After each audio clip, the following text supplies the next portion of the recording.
มយើងមកពីព្រៃមកពីព្រៃទេមិនលើថាមកពីឋានលើខ្ញុំមិនណាក៏ព្រួយភ័យដែរ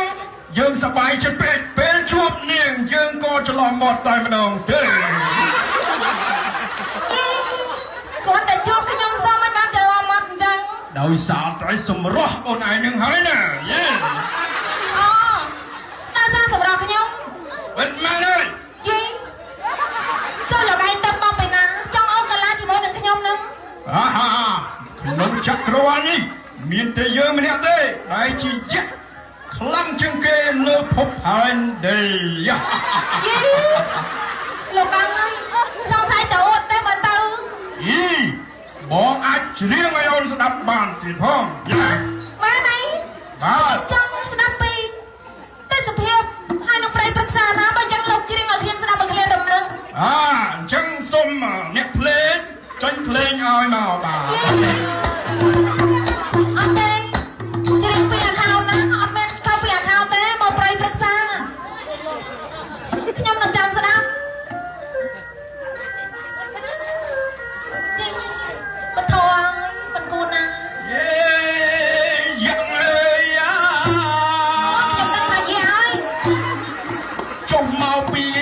ក្នុងព្រៃចុះមកក្នុងព្រៃចម្លែកណាស់ទេ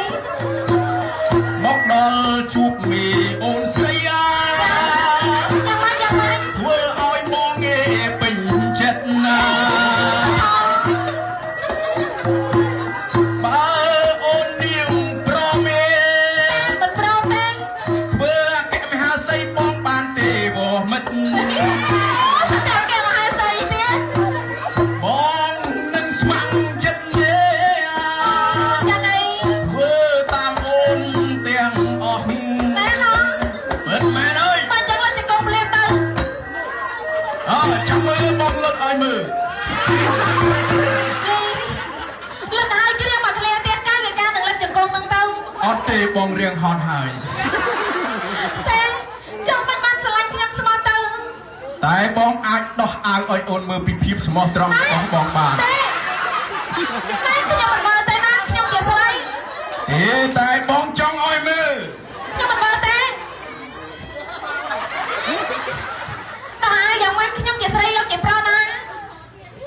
បងឲ្យភ្នែកមើលទេបងមិនឲ្យស្រីប្រុសមើលទេតែក៏មិនឲ្យភ្នែកខ្ញុំជាស្រីណាអូនឯងបិទមកខាងទៅគេមិនឃើញទេឃើញតែអូនឯងជាមួយនឹងបងតែប៉ុណ្ណោះអូអញណាលោកឯងនេះហើយមកនឹងហៅមានហូបអីឬនៅអូយអត់តាំងពីល្ងាចចាអូនណាយើងបាញ់ស្វាំងជ្រុលអូស្វាំងជ្រុលទៀតអូឥឡូវនេះចង់ពិសាអីប្រាប់ខ្ញុំទៅមើលអូយបងចង់ពិសាអូដោយសារតែបងខ្វះជាតិក្រអូបចឹងបងចង់សឹកពិសាទឹកអប់